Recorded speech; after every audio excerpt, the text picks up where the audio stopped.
738쪽이죠? 738쪽. 네, 우리 8장 그 9절로 12절 말씀. 네, 우리 한 절씩. 제가 한 절이고, 우리 성도님들 한 절 읽어보시겠습니다. 8절부터 볼까요? 8절로 10절까지 보겠습니다. 하나님의 율법책을 낭독하고 그 뜻을 해석하여 백성에게 그 낭독한 것을 다 깨닫게 하니 백성이 율법의 말씀을 듣고 다 묻는지라. 총독 느헤미야와 제사장 삭사리스와 백성을 가르치는 이 사람이 모든 백성에게 이르기를 오늘은 너희 하나님의 성일이 파티하며 지키지 말라 하고 느헤미야가 또 그들에게 이르기를 너희는 가서 살찐 것을 먹고 단 것을 마시되 준비하지 못한 자에게 나눠주라. 이날은 우리 주의 성일이니 근심하지 말라. 여호와의 날에 기뻐하는 것이 너의 힘이라 하고 이 사람들도 모든 백성을 정숙하게 하여 이르기를 오늘은 성일이니 하나님이 두려워하고 근심하지 말라 하니 다같이 모든 백성이 곧 가서 먹고 마시며 나누어주고 크게 즐거워하니 이는 그들이 그 읽어 들려준 말을 밝히 아니라. 아멘. 오늘은 이제 느헤미야 시대에는 뭐냐면 이스라엘 백성이 포로로 잡혀갔다겠죠. 포로로 잡혀가서 다시금 이제 돌아와서 포로로 잡혀갔다는 건 이제 뭐야? 그 엄청난 고난과 고통의 삶을 살고 왔죠. 그래가지고 이제 다시금 돌아와서 우리가 왜 이런 고통의 삶을 살았나? 응? 왜 이러한 우리나라에 이런 환난과 엄청난 이러한 일이 있었나? 이것을 다시 한번 회개하면서 하나님 앞에 다시금 결단하고 다짐했던 것을 기록하고 있다. 그러니까 쉽게 말하면 이제 은혜를 받고 다시금 하나님께 돌아오는 장면이 이제 느헤미야, 에스라 이런 데 보면 기록이 되어 있어요. 그러니까 오늘은 우리가 이제 정말 하나님의 뜻으로 올바로 알기 위해서는 사실 은혜 입은 삶이 돼야 하잖아. 은혜를 받으면 어떻게 돼? 그러죠? 하나님의 은혜와 사랑과 자비를 어떻게 깨닫게 되죠? 왜냐하면 은혜를 받지 않으면 그 하나님의 어떤 우리를 향하신 뜻을 알지를 못하는 거죠. 그렇죠? 자녀도 마찬가지야. 뭐 혼자 살 때는 막 근데 자녀가 결혼해서 자식을 낳고 이제 남편과 아내와 살다 보면 그 부모님이 자기를 위해서 어떻게 한 걸 어떻게 해요? 깨닫게 되지. 그러죠? 그러면 그때 이제 그 어머니의 힘든 것을 또 부모님의 힘든 것을 깨닫게 되는 그런 삶을 살듯이 우리도 역시 마찬가지죠. 평안할 때는 하나님의 은혜를 잘 어떻게 해요? 몰라요. 당연히 그런 줄 알아. 당연히 교회 가서 가면 다 밥 해주고 차고 대접해 준 줄 알아. 근데 나중에 자기가 해보려니까 어떻게 해요? 날씨는 춥지, 손은 시렵지, 시장은 봐야지, 동태는 꽝꽝 얼었지, 물은 또 차지. 밥은 해야겠지, 기도해야지, 설교 준비해야지, 찬송해야지, 컴퓨터에 해줘야겠지, 주보 만들어야지, 신방해야지, 기도해야지, 장례식 갔다 와야지. 여러분 해보세요. 그때 보면 정말 목사님 힘들었구나 생각이 나지. 그와 마찬가지야. 오늘 성경에 보면은 이제 은혜 받는 사람은 이제 어떤 사람이냐면 아무나 은혜를 받는 건 아니잖아. 그렇잖아? 하나님의 소원을 발견하고, 아셨죠? 하나님의 뜻을 아는 사람. 그리고 하나님의 약속을 확신하는 사람이 은혜 받은 사람들 믿으시기 바랍니다. 그래서 그 은혜를 받은 사람은 은혜를 잊게 한 자세가 있어요. 그러니까 어떤 사람이냐면 철저히 육이 처리돼야 돼. 육이 처리되지 않으면 자꾸만 나 중심의 범위를 벗어나지 못하죠. 그러죠? 그러니까 기독교는 어떻게 보면 이기주의가 아니잖아요. 이타주의지. 그러죠? 나도 중요하지만 나보다 어떻게 해요? 그렇죠. 남을 더 생각하는 거잖아. 우리 예수님이 그런 삶을 사셨어요. 우리 예수님의 삶만 사신다면 십자가에 달리실 일이 없죠. 죄도 없으신 분들이 십자가에 달려. 그런데 우리를 위한 삶을 사시기 위해서 아셨죠? 자신이 십자가에 달리는 삶을 살았다. 그래서 육이 처리돼야 돼. 육이 처리돼야 이제 말하자면은 은혜가 있는 거예요. 그 다음에 자기를 부인하는 삶이 돼야 된다. 자기를 부인하지 않으면 자꾸만 이제 내 위주가 되는 거예요. 내 이기주의가 되는 거예요. 이기주의. 오늘날 기독교 문제는 다른 것이 아니죠. 가장 이타주의를 많이 실천해야 되는데, 이제 교회에서 가장 이기주의가 강한 집단이 되어버렸어요. 다 그런 건 아니지만, 많은 사람들이, 그러니까, 나 외에 다른 사람을 모르는 단체가 되어버렸어. 그렇죠? 그러면은 이제 예수님의 행하시는 거하고는 다른 삶을 살게 되는 거죠. 그래서 첫째 어떤 사람이 되냐면, 하나님 중심으로 행하는 사람. 왜냐하면 이제 예수를 믿고 자꾸만 하다 보면 내 중심으로는 한계가 있거든. 아셨죠? 자꾸만 하나님의 중심이 되고 또 우리 신앙이 어떤 신앙이 되냐? 지성수 신앙으로 성숙해 가는 사람. 이 지성수라는 건 아주 하나님의 깊은 곳이죠. 그렇죠? 뜰로 지나서 성수로 가서 그 안에 지성소인데 하나의 깊은 비밀을 아는 사람이 말하자면 은혜를 입은 사람인 줄 믿으시기 바랍니다. 그래서 하나님은 이러한 은혜를 입은 삶을 가진 사람은 그냥 하루아침에 쉽게 되지는 않아요. 하나님은 여러 가지 시련과 연단을 통해서 우리를 다루신다. 이 다루신다는 게 뭐냐면 훈련시키는 거예요. 그러잖아요. 여러분, 우리가 정말 내일마다 밥상마다 먹는 쌀 한 톨을 만들어주기 위해서. 그렇죠? 쌀 한 톨도 모내기 해가지고. 모내기 하죠? 모내기에서 이거 뭐가 자라가지고, 정말 여름에 떼약빛을 건지면서 비바람 태풍을 건지면서 하셨죠? 가을이 돼야 수확을 하잖아. 그러듯이, 정말 모든 훈련이 있는 거예요. 하나님도 역시 마찬가지예요. 우리를 어떤 때는 시련과 연단으로 어떨 때는 환경과 형편으로 우리를 훈련하세요. 이런 환경, 저런 환경, 여러 가지 환경과 형편을 훈련하시고, 그 다음에 어떤 문제와 사건을 주시는 거야. 그러니까, 문제와 사건 속에서 내가 정말 육이 처리된 삶을 사냐, 아니면 자기를 부인하는 삶을 사냐, 아니면 철저히 내 중심이 아니라 하나님의 중심으로 사냐, 이걸 하나님이 어떻게 해요? 보시는 거예요. 보셔.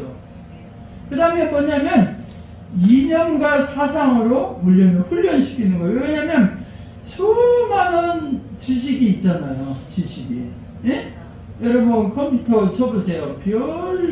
지식이. 근데 그 지식이 우리에게 좋은 것도 주는 것도 있지만 우리와 정반대 잘못된 지식들도 어떻게 해요? 많이 있어요. 다 기독교라고 다 기독교 아니라 사상이 다른 기독교도 있잖아. 근데 그런 걸로 인해서 우리를 훈련시키는 거예요. 훈련시켜. 백신을 맞으면 정말 우리가 코로나를 예방하고 그러는데 어떤 뉴스에는 백신을 맞지 말라 선전하는 뉴스도 있는 거예요. 그러니까 사람들이 그거 맞으면 또 큰일 난다고 어쩌고 그러니까 또 거기에 빠진 사람은 잘못된 뉴스에 어떻게 해요? 백신을 안 맞고 그것 때문에 또 죽는 사람도 나오고 있고 너무나 안타까운 사람. 그러죠? 그러니까 하나님은 여러 가지 이러한 시련과 연단과 환경과 형편과 문제와 사건으로 또 이념과 사상으로 우리를 훈련해서 우리를 온전히 하나님을 바라보게 하신 줄 믿으시기 바랍니다. 그래서 이제 이 훈련하는 목적은 다른 것이 아니에요. 왜냐하면 우리의 이 불완전한 믿음이 완전해지도록. 그렇죠? 여러분이 말한 노아 같은 사람도 보면은 120년간 뭐 했어요? 그 훈련한 거야. 그렇죠? 방주 만드는 기간이 120년. 아니 20년도 엄청난 세월인데 120년 동안 계속 만드니까 사람들이 얼마나 손가락질 했겠어요. 이제 앞으로 홍수가 나서 지구가 멸망한다 하니까 아니 그것도 배를 또 산꼭대기에서 만들고 있으니까 당연히 미쳤다고 했겠죠. 아니 그냥 막 햇볕은 쨍쨍 모래알은 번쩍인데 홍수가 와서 그러니까 사람들이 얼마나 손가락질하고 너 또 아직도 오냐? 너 아직도 교회 다니냐? 예? 얼마나 많이 그 손가락질을 하고 있어요. 아직도 너 거기서 있냐? 너 인생 망치려고 오냐? 아직도 그 교회 다니냐? 막 이런 소리. 그게 너무나 그러니까 노아가 그 얼마나 많은 사람이 손가락질 닿겠어. 근데 그 기간이 뭐냐면 노아의 믿음이 어떻게 해요? 성숙되잖아. 불완전한 믿음이 완전하게 되고 세속적인 믿음이 천상적인 믿음이 되고 또 자기 주관적인 믿음이 하나님 중심이 되고 아셨죠? 그래서 마치 조각목에 정금을 입히듯이 그러죠? 왜냐하면 조각목 자체로만은 이게 쓸모가 없는 거야. 조각목은 이제 이 아주 제목이 아니고 참 평범한 아셨죠? 땔감에 불과한 이 나무잖아요. 근데 그 땔감 같은 나무를 통해서 쉽게 말하면 쓸모가 없어요. 그래서 하나님은 조각목을 그냥 안 써요. 그 조각목에 정금을 입혀 쓰는 줄 믿으시기 바랍니다. 그러니까 우리도 하나님이 우리 육의 모습으로는 하나님이 쓰기에 부족당해. 그래서 이 연약한 육신에 정금 같은 믿음을 입혀서 하나님이 우리를 쓰시는 줄 믿으시기 바랍니다. 그러니까 정금이 여러분, 금은 여러분 변하지 않잖아. 아무리 세월이 오라가도 땅속에서도 다 꺼내면 또 빛이 나죠? 그게 금이잖아, 금. 그러니까 우리 믿음이 어떤 믿음이 되냐? 정말 어떠한 환경과 형편과 문제와 사건에 변하지 않는 이러한 믿음을 입혀가지고 이제 하나님의 일을 하게끔 만드신다. 그래서 하나님은 우리 시간표가 아니에요. 하나님의 시간표대로. 그래서 때때로 우리가 이해가 나는 빨리 했으면 그건 내 생각이잖아. 근데 하나님은 내 시간표대로 움직이는 것이 아니라 하나님의 주권적인 시간표로 행하시는 줄 믿으시기 바랍니다. 그러니까 우리가 이제 기다려야 되는 거야. 기다려. 끝까지 기다려. 그러잖아요. 그 열처녀가 있잖아. 예, 그 5처녀는 막 기름을 잔뜩 넣고 기다려. 근데 또 5처녀는 아무리 신랑이 기다려도 이놈의 신랑이 어떻게 해요? 오지를 않으니까 어떻게 해? 얘라 모르겠다. 면사포 입고 그냥 갓김치에다 막걸리에다가 그냥 홍어에다가 먹고 있다가 아니 신부가 신랑이 언제 올지 모르게 5곳이 기다려야지. 보니까 안 온다고 얘라 그냥 홍어에다 갓김치에다가 그냥 고추장 비벼가지고 먹고 있으면 신랑만 씌우면 언제 또 화장하고 나가냐고. 언제 또 언제 화장하고 나가. 면사포에는 홍어회가 김치국물이 묻어가지고 그런 사람하고 마찬가지예요. 그러니까 언제 올지 몰라도 아셨죠? 그냥 기다리고 인내하는 거예요. 언제 오냐? 언제 오냐고 네가 하냐 내가 하냐. 하나님의 시간표를 우리는 모르죠. 그래서 그게 자신의 한계를 바라보는 거예요. 그죠? 인고의 세를. 그러니까 분명한 것은 하나님의 말씀하셨으니까 하나님이 반드시 어떻게 해요? 이루실 걸 어떻게 믿고, 그러죠? 인내하고 오래 참고 오직 하나님 바라보고 그게 하나님의 시간표를 기다리고 있는 것이죠. 그러죠? 그래서 이제 그럴 때 하나님이 이제 그 사람을 통해서 일을 하시는 거예요. 그래서 이 은혜를 입은 사람의 자세는 어떤 자세냐면 철저히 조금 아까도 말했지만 자기를 잘 부인해요. 이 자기를 부인해야 말하자면 하나님 중심이 되는 거예요. 왜 사람들은 자기 주권적인 삶을 살잖아요. 내 주관, 내 속에는 삶을 살잖아. 그러니까 사람들은 남의 말을 잘 안 들으려고 해요. 특히 이제 이게 인생을 오래 사신 노인 어르신들은 남의 말 듣는다는 게 쉬운 게 아니에요.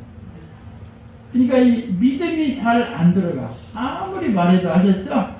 평생을 살아온 고정관념이 있잖아요.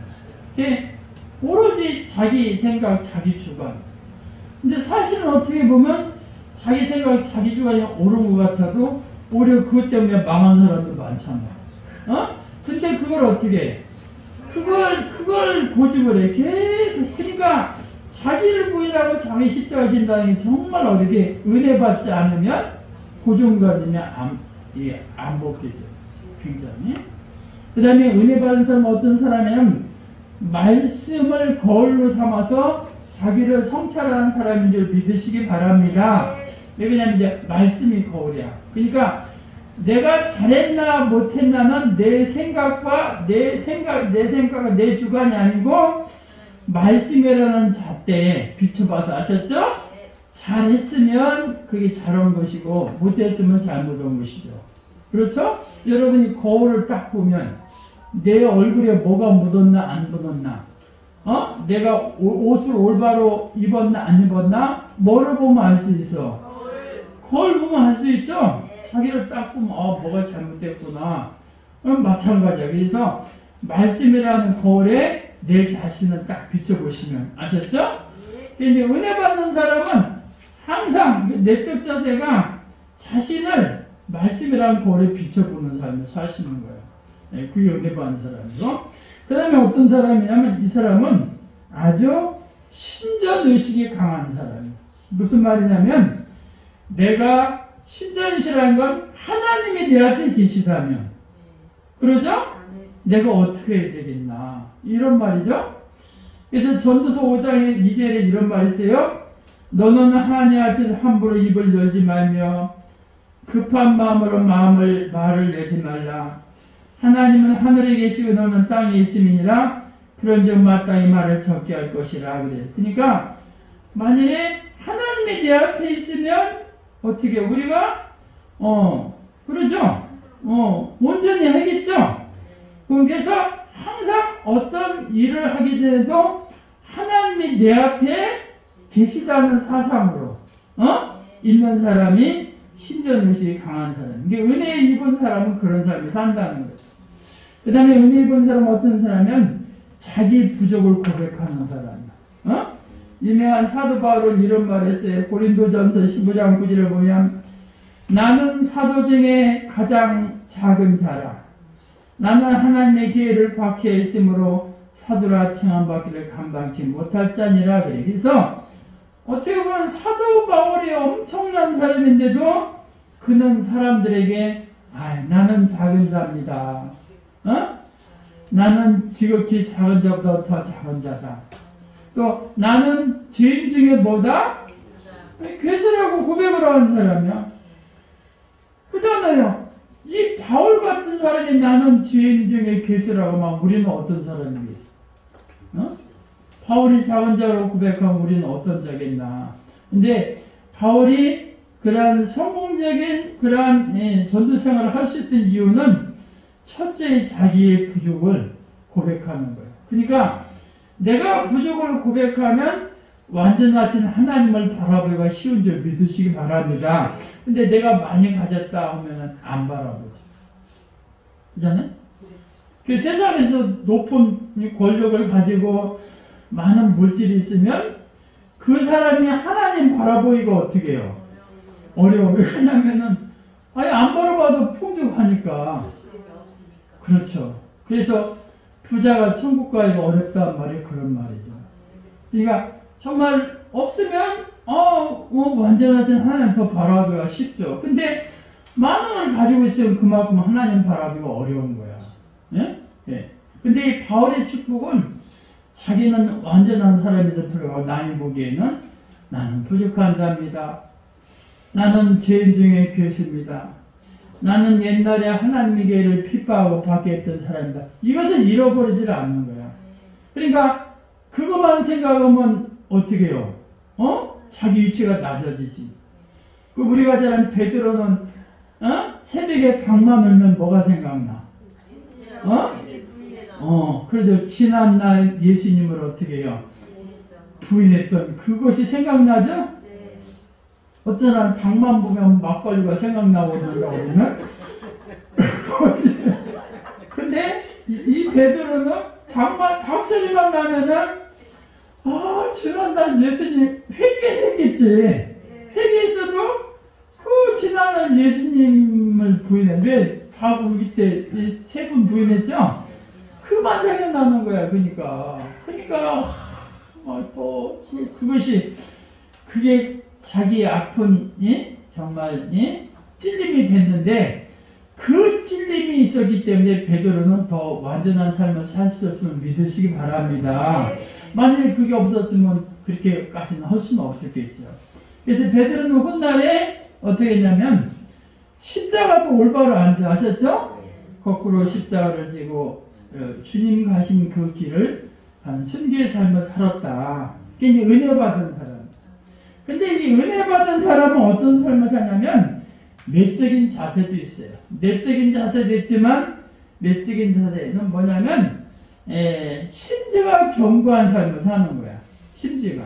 그러니까 어떤 이런 풍파에 흔들리지 않아요. 문제와 사건에 흔들리지 않고 어떤 상황 윤리에 빠지지 않고 사건과 환경에 낙심하거나 좌절하지 않고 아셨죠? 오직 둯대를 향하여 주님이 부르신 불의의 상을 달려가는 삶을 살 줄 여러분 믿으시기 바랍니다. 그래서 은혜 받은 사람은 이 외적인 자세는 흔들리지 않아요. 사람들을 보면은 사람 말에 막 다른 사람 말 흔들리잖아. 그거 안타깝죠. 자기 주관이 없는 거야. 그러죠? 그리고 이제 아침에 계획을 했다가 저녁이 되면 계획이 어떻게 해요? 바뀌어. 저녁에 계획했다가 자고 나면 또 어떻게 해요? 또 바뀌어. 그런 사람도 많이 있어. 안타깝지. 목사가 보기에는. 그래서 뭐라고 그러냐고. 근데 2, 3일 가면 또 계획이 또 바뀌어가지고 종을 잡을 수가 없어. 종을. 예. 목사도 종을 잡을 수 없는데 하나님 어떻겠어? 예? 그러면 안 되지. 그지? 신뢰가 견고해야지 이렇게. 예? 자기 주관을 가지고 한행한 믿음이 있어야지. 사람 말에 흔들리고, 문제와 사건에 흔들리고 하셨죠? 어떤 사건과 환경 속에서 금방 낙심했다가, 금방 해결했다. 또 금방 또 자질했다고 하셔? 마치 그 이스라엘 광야 백성 같이. 그러죠? 광야 백성이 그런 삶을 살잖아. 하나님이 가다가 이제 물 없다 그러면 물을 주셨잖아. 그럼 얼마나 감사해. 예? 근데 또 가다가 또 물이 없는 거야. 그러면은 전번에도 하나님 물을 주셨으니까 이번에도 어떻게 해요? 주실 줄 어떻게 해? 믿고 기도하면 되는데 물 없다고 금방 또 뭐가 하는 거야? 금방 또 원망이야. 어저께는 해결했다가 오늘 아침에 또 원망하는 거야. 아셨죠? 그러니까 참 그 완악한 백성을 인도해야 되는데, 근데 왜 이렇게 그러면 이 이스라엘 광야 백성이 그러한 그 사건과 환경을 이기지 못한 삶을 살았냐? 여러 가지 이유가 있겠지만 가장 큰 원인은 애굽에 살면서 아셨죠? 그 누구 하나 제대로 어떻게 해요? 하나님을 알려준 사람이 없었다는 거예요. 그렇잖아요. 그러니까 하나님을 믿는 하나님의 백성이지만 사실은 믿지 않는 애굽 사람과 다를 바가 없는 거예요. 우리가 역시 마찬가지. 우리가 하나님 믿잖아. 하나님 믿는데 정말 은혜 받지 않는 성숙한 삶이 안 되면 우리가 어떤 삶을 살아요? 믿지 않는 사람과 어떻게? 예? 다를 바가 없는 삶을 산다는 거예요. 안타깝잖아. 우리는 천국 백성이고 선민이고 거룩한 택하신 민족인 사람인데 세상과는 뭔가 좀 다른 삶을 살려잖아. 여전히 문제와 사건에 흔들리고 여전히 자기 기준 상황연리에 빠지고 여전히 사건과 환경에 찾으러가 낙심한다면 그렇죠? 우리를 통해서 어떻게 주님의 나라가 이루어질 수가 있겠나. 그래서 하나님은 철저히 은혜 받은 자를 통해서 역사하시고 세상을 이끌어 가실 줄 믿으시기 바랍니다. 여러분이 그런 삶을 살면 여러분을 통해서 주의 나라가 이루어지는 거예요. 하나님은 우리를 통해서 하늘에서 이루어지고지 땅에서도 주의 뜻이 이루어지기를 원하시는 줄 믿으시기 바랍니다. 그래서 우리를 통해서 하나님의 나라가 확장되고 의가 선포되게 원하시는 삶이 될 줄 믿으시기 바랍니다. 근데 아무나 그런 게 아니고 이런 은혜 받은 사람을 통해 역사해요. 그래서 이 은혜 받은 사람은 엄청난 역사를 성경에 보면은 은혜 받은 사람을 통해서 복음이 증거되고 선포됐음을 믿으시기 바랍니다. 120문도 아셨죠? 성경에 보면 예수님의 승천을 목격한 사람이 몇 명이라 했어요? 500의 형제라겠죠. 500의 형제인데 다락방에 가서 기도한 사람, 마가다락에 기도한 사람 몇 명이야? 120명이에요. 120문도. 그러면 나머지 380명은 어디 갔냐? 승천을 목격하고도 집에 가신 거예요. 아셨죠? 집에 가서 쌀 씻어서 밥해 먹고 테레비 보려고 연속극 보려고 아셨죠? 그리고 120명 야 놀랍잖아요. 그 승천을 목격했으면 야 우리가 저렇게 하늘을 보는데 380명은 집에 가서 시장 봐가지고 갯돈 넣고 하셨죠? TV 두고 그러고 간 거야. 그 나머지 120명만. 근데 120명 통해서 복음이 역사됐죠? 복음이 예루살렘, 유다, 사마리아 어디까지? 땅끝까지 전파된 놀라운 역사. 적은 숫자지만 이 사람을 통해서 놀라운 역사가 있었음을 믿으시기 바랍니다. 이 은혜 받은 사람 복음의 역사예요. 여러분 저는 이 종교개혁자 칼빈의 변화된 삶을 통해서 그 폐역한 도시 스위스의 제네바가 정말 변화되는 도시, 하나님의 도시로 변화됐어요. 얼마나 막 그 성령의 역사가 강한지 제네바 시내는 술집이 다 없어졌다는 거예요. 술 파는 데가 없는 거예요. 주일날 되면 다 문을 닫아버려요. 얼마나 사람들이 은혜를 받았는지. 한 사람의 놀라운 역사가 엄청난 역사가 있어요. 그죠? 우리나라는 뭐 1000만 명이 믿는다, 1200만이 믿는다, 5천만 명에서 1200만 믿으면 여러분 얼마나 많은 사람이 믿는 거예요. 그러죠? 그러잖아요. 얼마나 많은 사람이 믿어? 4분의 1이 믿잖아요. 그런데도 여전히 우리나라는 그렇지 않게 된다는 건 그만큼 은혜 받은 사람이 어떻게 해요? 적다는 거죠. 그러죠? 그 유명한 영국의 웨슬리 한 사람을 통해서 30만 명이 구원받은 줄 여러분 믿으시기 바랍니다. 그 무디 선생 한 사람의 설교를 통해서 100만 명이 구원받은 놀라운 역사가 있었어요. 그래서 은혜 받은 사람을 통해서 하나님 나라가 선포되고 증거되는 귀한 역사가 있음을 믿으시기 바랍니다. 이 사람을 통해서 평안과 안식이 주어지는 거죠. 우리들에게 참 평안이 어딨나? 세상에 평안을 줍니까? 정치가들이 우리에게 평안을 줍니까? 아셨죠? 세상이 주는 건 일시적이고 얼마 되전 하나님만이 참 평안과 안식을 우리에게 역사하실 줄 믿으시기 바랍니다. 그리고 어떤 역사이냐면 은혜 받을 때 흥황된 역사, 하나님의 말씀이 흥황될 때 놀라운 역사가 있었음을 믿으시기 바랍니다. 은혜 받는 사람이 많을 때 말씀이 호응되는 거예요. 그리고 말씀이 귀하다면 깨닫게 되는 거예요. 오늘도 이제 성경에 보니까 맨 마지막에 그러잖아요. 하나님의 율법책을 낭독하고 그 뜻을 해석해서 백성에게 그 낭독하는 걸 다 깨닫게 하니 백성들이 율법의 말씀을 듣고 어떻게 했어요?